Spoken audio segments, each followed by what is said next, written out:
Hello, hello. Welcome back, everyone, to another episode of Until My Watch is Over. This is a podcast where we talk about dementia. We also talk about how dementia is a killing disease. Dementia is the sixth top killing disease in our nation. So I think it's really important that we talk about it. We talk about awareness, the do's and don'ts, the ins and outs, and everything about it. Anything that we can expose or bring to the table to make it easier for anyone that's a caregiver or a loved one that has dementia, that's what we should be talking about. So, today's episode, I want to talk about the different stages of dementia. So let me just recap a little bit. My last episode, I talked about the umbrella of dementia because when I was learning about dementia and Alzheimer's, I literally thought Alzheimer's and dementia were two different types of diseases when in fact I was wrong. Alzheimer's is dementia, okay?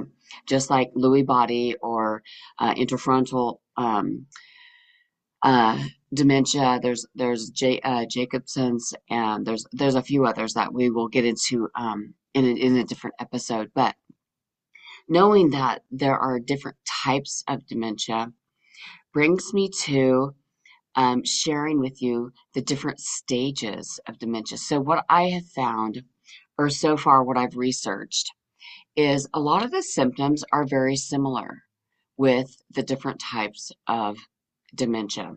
The cognitive decline seems to be about the same. So let's talk about it. There are basically overall 7 stages of dementia. I personally believe within each stage, there's more stages.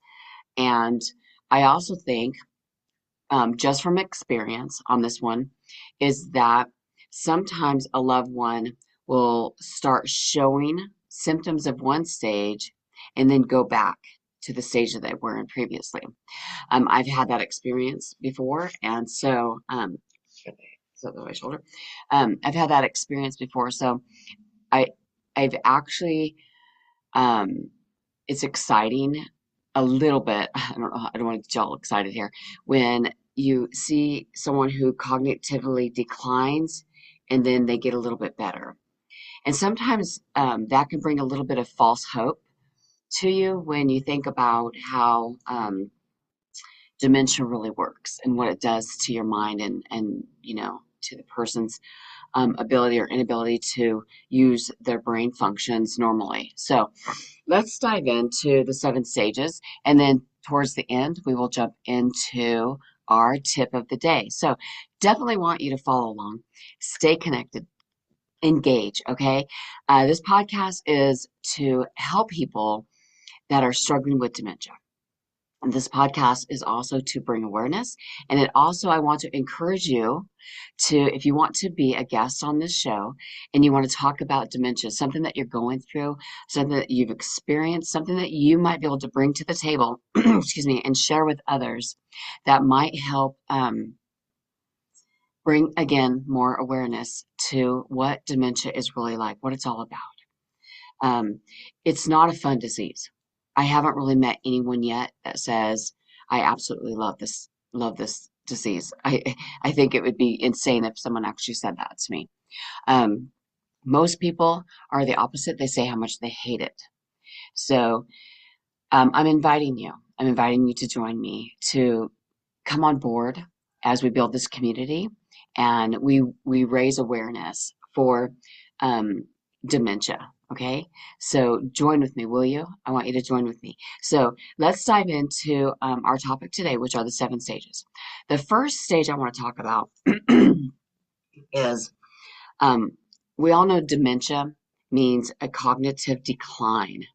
Okay, dementia, when it's considered to be dementia, is when it starts to cause your loved one to not be able to function in a normal environment. Excuse me, environment. So, if they're not able to do their daily life um, stuff, like just functioning normally on a daily. So if it starts causing them to not be able to do that, that's when you'll see the signs of dementia. Now, one thing I want to point out is that in stage one, which I'm not sure why they call it stage one, but I guess um, stage one is where, to me, I think we should start seeing a cognitive decline. But stage one is actually when there is no cognitive decline. There's no obvious signs of dementia. They're still able to function independently. There's no memory loss. They can remember. They're sharp. They're very sharp. And they're just mentally healthy. They just have an ability to function normally, you know? So that's stage one. I always got confused with that because I always thought stage one should be the first signs of dementia, not no signs of dementia. So I am not the scientist behind all of the information that I'm sharing with you. I have done my research and I found across the board that there are different types, lots of information out there, and there are different types of ways to look at dementia. So I'm going to share my information, but I'm also going to share what I think about it if you don't mind. So now stage two of dementia, this is where it's very mild. Cognitive decline is super mild. There's just a couple of things that make you go, I wonder. I wonder if your loved one might need to get tested, or maybe I need to get tested, or it's that factor, that moment when we may experience some normal forgetfulness. That's associated with aging. We're aging, and as we get older, our mind ages, our body ages. Um, so we are going to show some forgetfulness. That is normal. But stage two is when dementia is barely noticeable. So, meaning you have dementia, but you're not showing it yet. You're not showing all the stages, okay? You're not showing the effects of what is going to happen. Now, stage three, again, the first three stages are basically all mild stages, from no cognitive decline to just a little bit of unforgetfulness in stage two. And then stage three, again, is a mild cognitive decline, but you're still able to get up and go to the bathroom. You're still able to get dressed, able to have a conversation, experience. You might start experiencing some unforgetfulness, some slight difficulty concentrating on what it is you're supposed to be doing throughout the day. Okay. But you're still functioning. You can still, like I said, use the restroom. You can still get up and get dressed. You can still get up and take your medication if you're on medication. You can still do laundry. There's certain things, certain normalcies, even in the mild stages of the cognitive decline, that you can still perform while dementia is starting to progress. Okay. So with stage three, you might start to see that you get lost in what it is that you're doing throughout the day. There's going to be a little bit more forgetfulness, and you might actually even stumble on words that you're trying to say. What is it that I'm trying to talk about? If you're having a conversation, trying to engage in someone or with someone, and you're not able to fully communicate what it is that you're thinking or trying to say. Also, this is usually the stage three is where your loved ones normally are going to start noticing that there's something off. They're going to notice that there's some frequent forgetfulness, confusion, and your communication skills are just not what they used to be.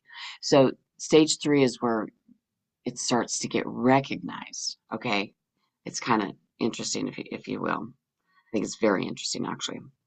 So this is where we start going into, from like I said, first three stages are very mild cognitive decline, but this is where we start going into a more moderate stage. So from stage 4 and 5, these are moderate stages of decline. So let's talk about stage 4. Um, this is where you may struggle with cooking. Are any of you at that stage yet? Because I can totally give you some stories on the down low of that. So, like I mentioned previously before, um, my mom had dementia, and so did my grandmother. Where I noticed a lot of her cognitive decline was in the kitchen. The kitchen. Um, my mom was a fantastic cook. She was amazing. And she had some of the greatest recipes and could cook just anything. And when I noticed her struggling with cooking and her food just was not the same, some of it became, some of her food actually came unrecognizable and uneatable. We could not even eat it because it was like a concoction of, I have no idea what she put in it, and I was not going to even go there and eat it. Matter of fact, I would do my best to try to dispose of it without her knowing about it so that it wouldn't hurt her feelings or upset her. So you'll also notice that with going into the moderate stages that they struggle to do their laundry. They struggle to even use the phone, or if they use the computer, they have trouble with that. It's not easy for them to do it. So also, they have events of memory loss. They just forget things that have happened or occurred. Um, or if you remind them, hey, you have an appointment, they're like, I have an appointment. I don't remember having an appointment. Um, Even day-to-day things, they're going to forget, and you will really start to see the decline happening here. It's going to become more and more and more. You're going to notice it more often, okay? So it's, they will, well, they intend to withdraw themselves because they're not sure what's going on with them. What's happening to me? Something's changing and I don't understand it. I'm not able to function the way I normally do. So they will withdraw, like back away from family. They don't want to go places. They don't want to go shopping. They don't want to go to the store. They don't want to go to family events. They don't want family to come over and visit because you know what? If they're noticing it with themselves and they're feeling some anxiousness and confusion with it, they're probably not going to want somebody else to notice it as well. So you'll see them.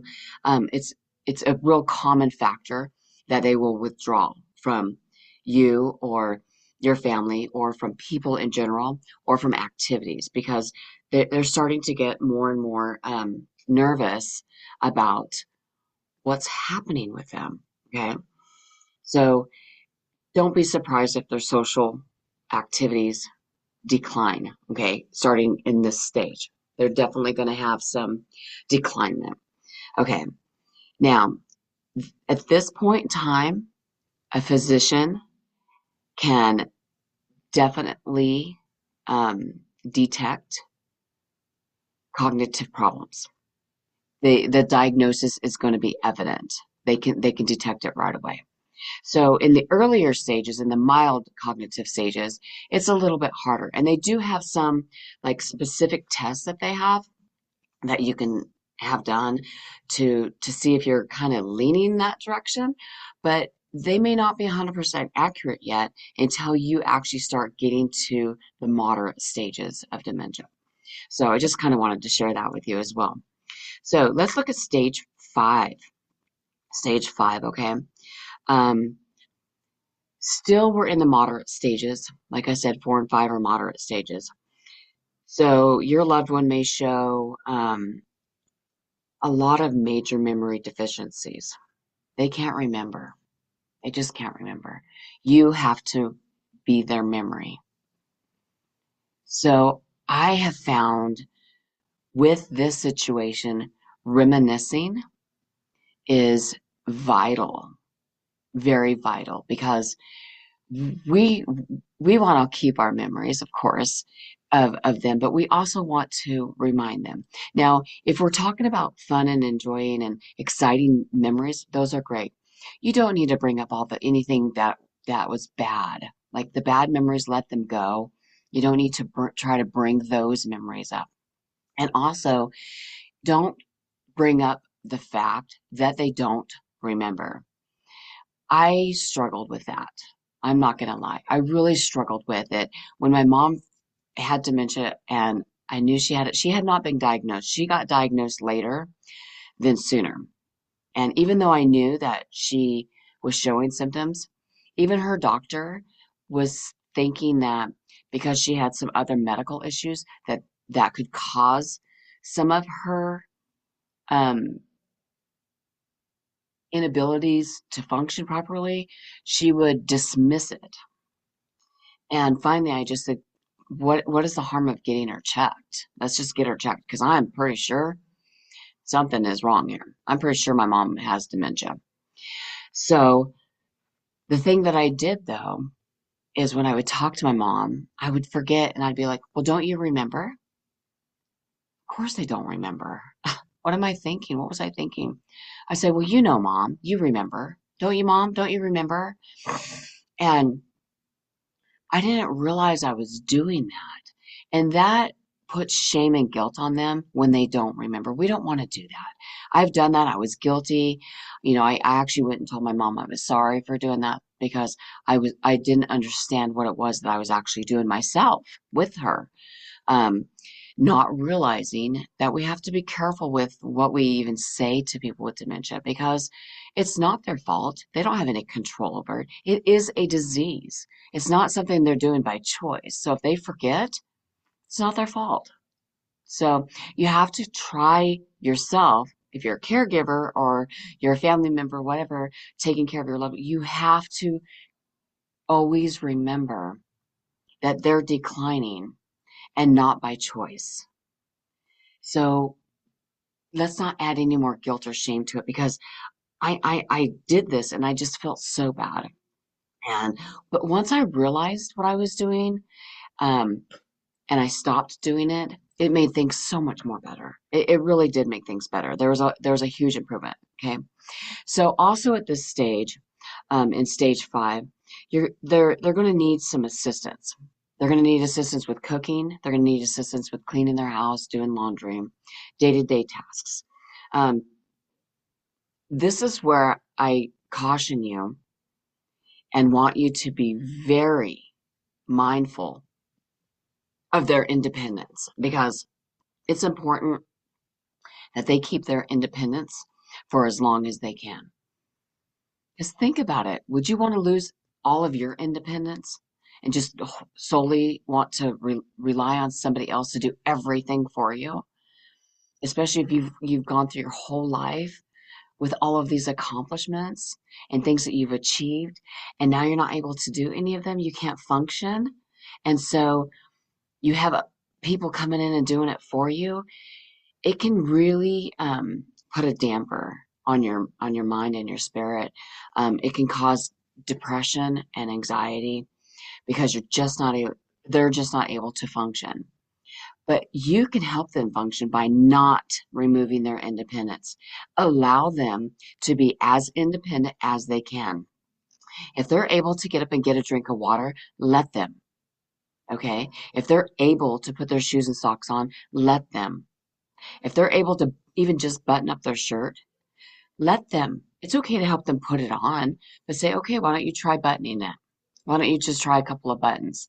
And if they can do it, fantastic. If they can't and they're getting frustrated, struggling, that's when you step in and go, can I help you with that? Let me give you a hand. How about you let me help you? Would you like me to do that for you? Not here, I'm going to do it. Just you can't do it. I'm going to do it. So you got to really be mindful in your thinking. And I know that when you're taking care of your loved one and you start getting into routines, you kind of get used to doing everything for them. You got to remember, don't take away their independence. They need it for as long as they can have it. Don't do that, okay? So, even though they need that assistance, okay, they're going to need assistance with almost all of their daily activities, okay? Their memory loss is going to be more prominent. They're going to be very forgetful. Where did I put my keys? Where did I park my car? Did I drive? Like all of these things are going to start surfacing as you'll see. Okay, you'll see this. Okay, so that's again a moderate stage of dementia. Now let's go into the severe stage of dementia, which is stage 6. Okay, like I said, there's only 7 stages. And throughout these stages, you're going to see some of them connect and unconnect and connect. Okay. And the only reason why I say this is because I literally have experienced this connect and disconnect through the stages um, with loved ones and working in nursing homes. I've seen it. So sometimes they will, like I said, revert back a little bit, which is a good thing. That's a good thing. And then they'll kind of sometimes really quickly decline. So it depends on each individual person. No one is going to be exactly the same. These are just some of the stages to help you understand kind of what it is that your loved one's going through and to kind of understand what it is that you're seeing and working with and dealing with and trying to handle and make decisions for. So that's what I like to share with these stages. It's nothing set 100% in stone exactly. Okay, as soon as they do this, they're automatically in stage 6. Not necessarily. Now, they may be gearing towards that. They might be moving over there, but that doesn't make them there yet. Okay, do not rush the process because it's already going to rush itself. Try to imagine them staying in the earliest stages as possible. But when they do get to the next stage, just have that preparedness, that awareness. Okay, so stage 6 is severe cognitive decline. Okay, and you definitely need to understand that they need a lot of help at this point. They need a lot of help. All of their day-to-day activities you're going to be involved in, no matter what it is. They will need help with everything. Okay.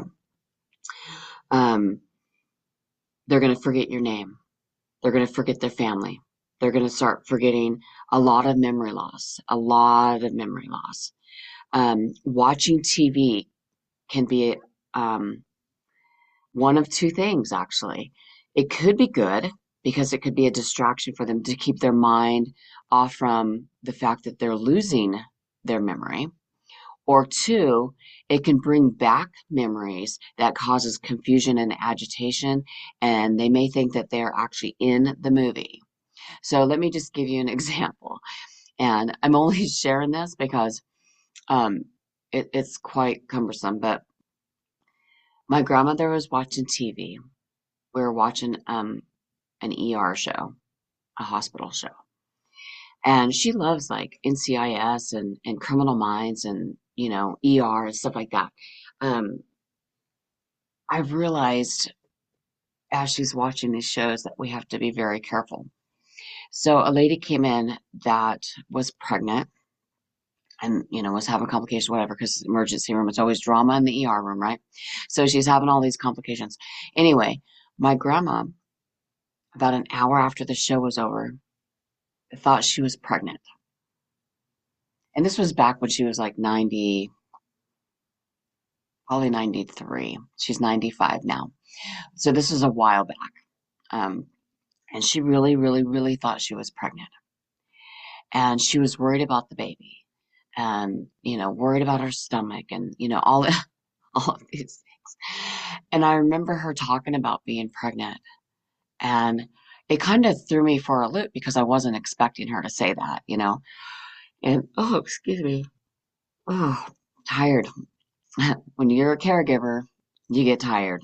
Just let you know that. Um, she thought she was going to have a baby, and we just kind of went along with it. You don't want to go, oh, that's just absurd. That's ridiculous. You're not pregnant. You're not going to have a baby. Blah, blah, blah, blah, blah, blah, blah, blah, blah. Okay. In their mind, they really think that they are. Just give it about 5 or 10 minutes or do something different around them that's going to take their mind from that thought to a different thought so that they don't think that any longer. My grandma, I always would say, at that time, had about a 5 to 10 minute window. So within 5 to 10 minutes of that conversation, it was going to be interesting, but I knew that after that window was closed, it was going to be a new topic of discussion. It was going to be something different to talk about with her. And so I would definitely try to engage in a different, completely different type of conversation with her to get her mind off from thinking that she was pregnant. So if that makes any sense at all. So they forget family names, they forget family members, they forget who you are. They have very little memory of any recent events. They don't remember anything that's happened from the day before, even that day, okay? Um, they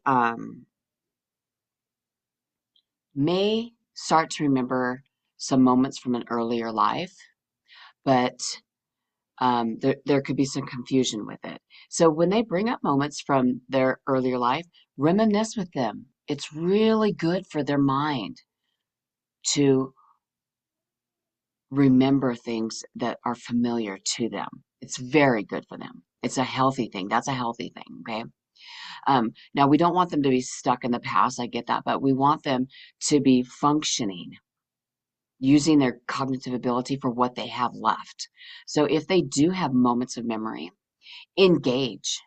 I strongly encourage engagement. It's so healthy. Okay. Um, Now, unless it's a bad memory, then you want to disengage it. Okay. We don't want aggravation. We don't want anxiety. We don't want depression with this disease because it's horrible enough. We want to try to diffuse that and bring in everything positive that we can. Okay. So if they're talking about a bad memory, I would try to flip that switch. But if it's a good memory, go with it. Go with it. Bring more and more of it up so that you can enjoy it yourself. It's really helpful for yourself as a caregiver when you see your loved one not being able to remember things. So it's going to help you, but it's also going to help them. Okay. So keep that in mind. Okay. Also in stage 6, incontinence. Okay. It's a problem. Now, I'm going to say this. I disagree with this information when it comes to stage 6, when it comes to being incontinent. Um, my mother was incontinent early on. She wasn't in stage 6 when she became incontinent. Same with my grandmother.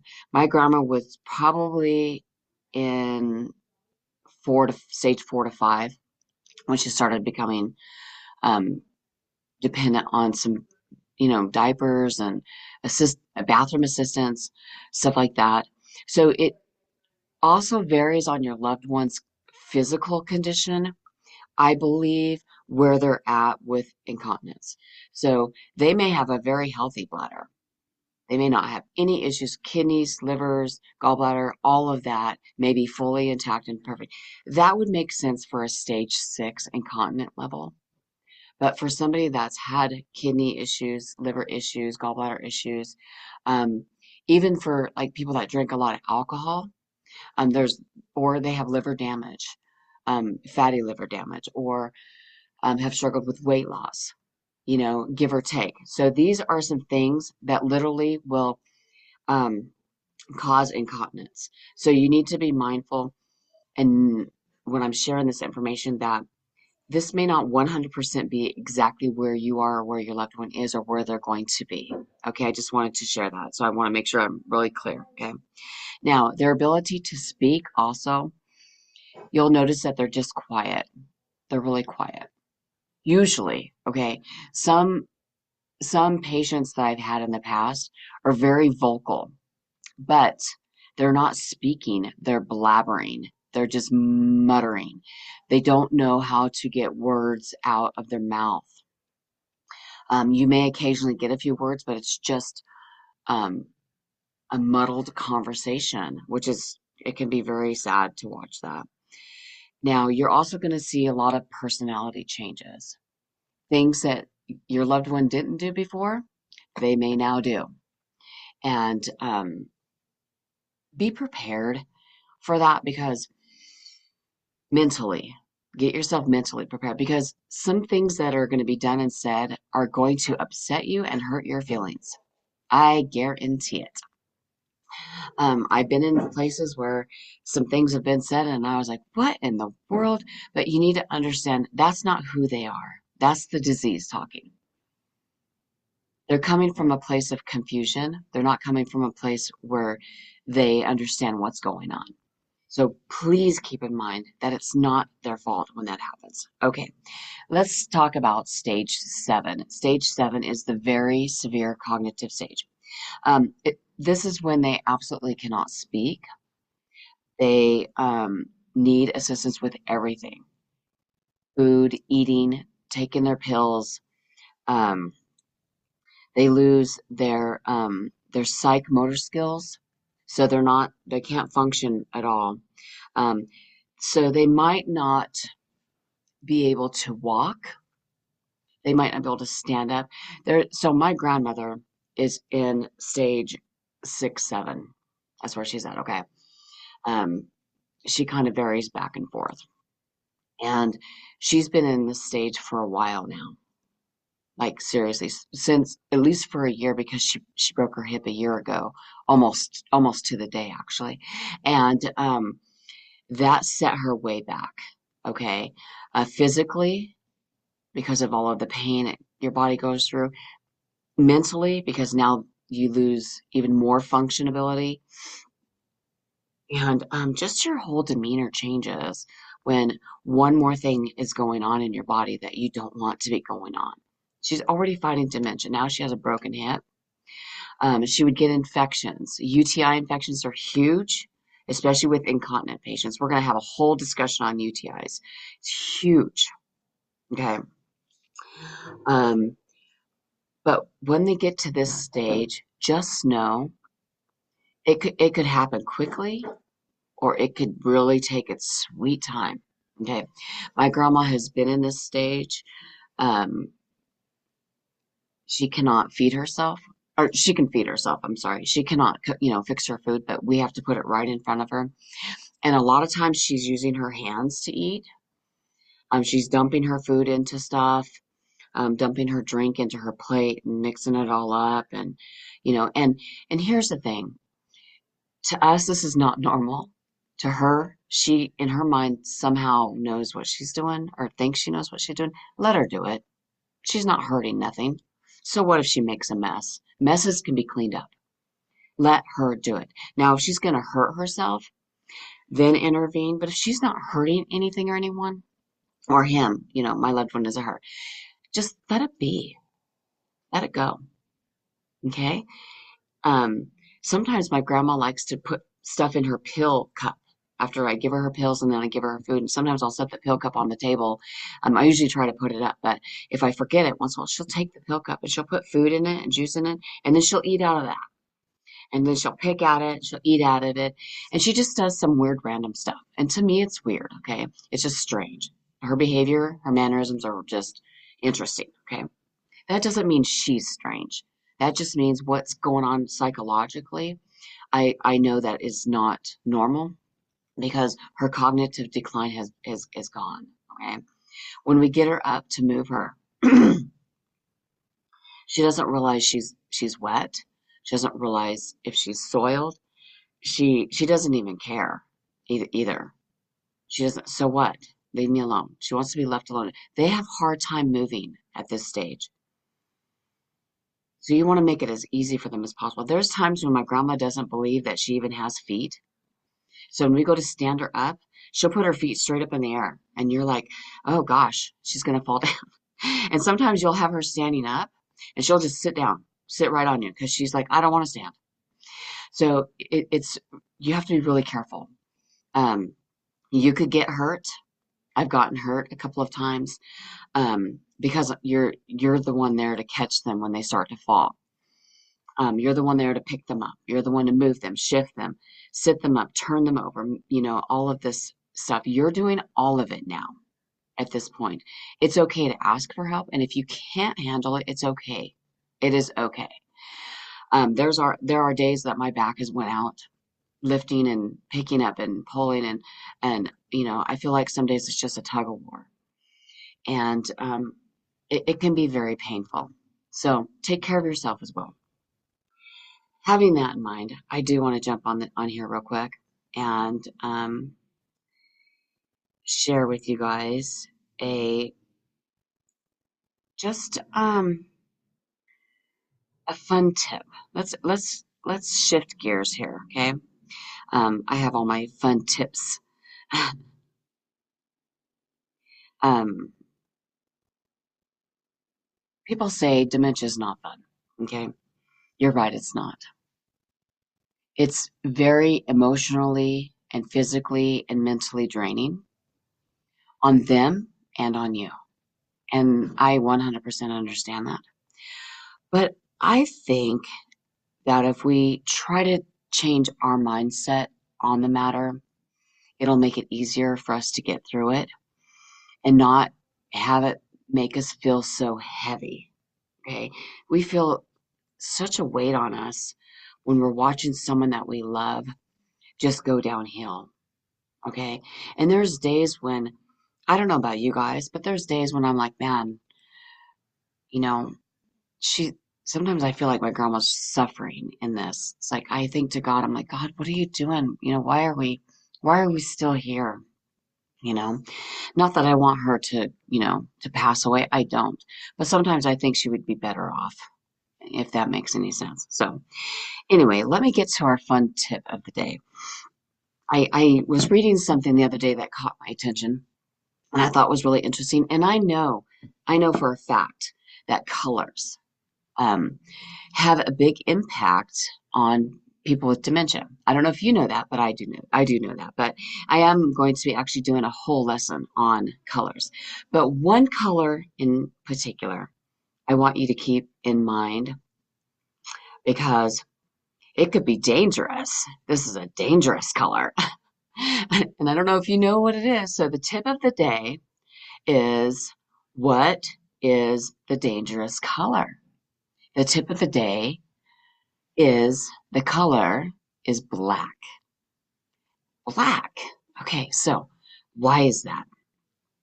Did you know if you have a black rug on the floor, your loved one, because of their cognitive decline, can assume that that's a hole in the ground and they may panic. So if you have a black mat in front of your door, two good things can happen with this. If you don't want them to leave the house, put a black mat in front of your door. It's a good tip for those of you that have those that like to sneak off and and escape. My grandma's only gotten away from me one time. That'll be another story for another day. Um, Putting a black mat down will make them think that there's a hole there and they don't know how to get around it to get out the door. Isn't that crazy to think of that? Now, if you have a black mat on the outside of the door and you're coming back, let's say you went to the store, you're going for a walk with them, you don't want them to panic because you're doing some activity with them. Remove the black mat and then have them walk up to the door because we don't want to cause them to panic or become frightened when you're like trying to bring them home. They may not want to go in your home. They may not want to go back home if the black mat is there. It's a preventative.